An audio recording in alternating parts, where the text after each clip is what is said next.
Welcome enjoy with রিনিতে। আজ আমি normal daily blog নিয়ে আসিনি,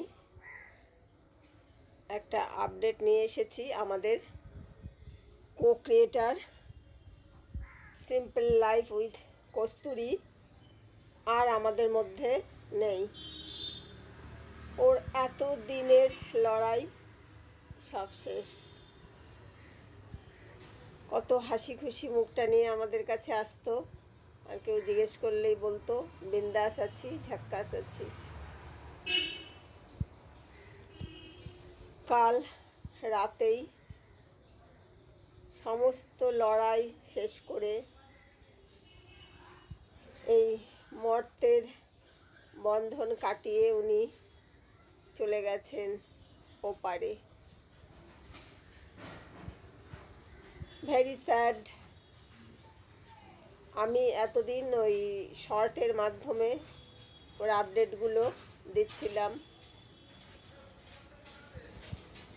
কাল ওর অনেকটাই অবস্থার অবনতি হয়েছিল, মাল্টি অর্গান ফেলিওর শুরু হয়ে গেছিল, ডায়ালিসিসও আর নিতে পারছিল না, তাই ডায়ালিসিসও দেওয়ার সম্ভব হচ্ছিল না। তারপর রাত 12টায় আমি দুঃসংবাদটা পেয়েছি। আর বলে না, বিপদ কখনো একা আসে না, সঙ্গী করে আরও বিপদকে নিয়ে আসে। আমাদের শুভময়দা মানে কস্তুরীর স্বামী, উনিও পড়ে গিয়ে ওনার শোল্ডারে ফ্র্যাকচার হয়েছে। জানি না সেটার অপারেশন করতে হবে কি না। তাই ওর ফ্যামিলিটার মধ্যে দিয়ে যে কি যাচ্ছে ভাবলেই আমার কান্না আসছে। কাল সারা রাত আমি ঘুমোতে পারিনি। কস্তুরীর প্রতি আমার একটা অসীম ভালোবাসা ছিল। হ্যাঁ, আমি ওর ব্লগে গিয়ে কমেন্ট করতাম না। আমি সাধারণত কারোর ব্লগেই কমেন্ট করি না, ব্লগ দেখি আর কারো সাথে আমার ফোনে হোয়াটসঅ্যাপে যোগাযোগ হয়। তাই আসুন আমরা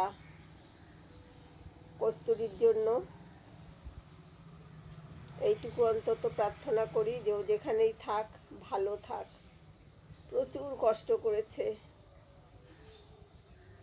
কিডনি ফেলিওরের যে কি কষ্ট সেটা আমি নিজে জানি, কারণ আমার ফ্যামিলির মধ্যে আমি নিজের চোখের সামনে দেখেছি একটু একটু করে কীভাবে চলে যেতে হয়, কতটা কষ্ট পায়। সুতরাং কস্তুরীর সেই কষ্টটা আমি ফিল করতে পারতাম। যাই হোক, সমস্ত কষ্ট থেকে মুক্তি পেয়েছে। শুধু বলবো, তুমি যেখানেই থাকো কস্তুরী, ভালো থাকো, শান্তিতে থাকো। সব কষ্ট থেকে তুমি মুক্তি পেয়েছো। তোমার আত্মার শান্তি কামনা করি। তুমি যেখানেই থাকো, আবারও বলছি, যেখানেই থাকো ভালো থাকো, শান্তিতে থাকো। আসুন আমরা সবাই সেই প্রার্থনা করি যে কস্তুরী যেখানে থাকে যেন ভালো থাকে। ওর এই কষ্টটা, আর তার মধ্যে এই যে যেদিন থেকে এই ঘটনাটা ঘটলো, হসপিটালাইজড হলো, কি সাংঘাতিক কষ্ট পেয়েছে। স্ট্রোক, পরপর হার্ট অ্যাটাক, তার মধ্যে ডায়ালিসিস, প্যারালাইজড, মানে ভাবলে আতঙ্কে আমার কেমন লাগছে যে এরকম যেন আমাদের পরম শত্রুও যেন এতটা কষ্ট না পায় জীবনে। রাখছি বন্ধুরা, আর কোনো কথা নয় এখন, জাস্ট এই আপডেটটা দিতে আসলাম। আমি সাধারণত কারোর মৃত্যু নিয়ে ভিডিও করতে বসি না কখনো, কারণ আমার ভিডিও যে কজনই দেখেন তারা জানেন যে আমি কোনো কিছুই অর্থের জন্য এখানে আসিনি করতে।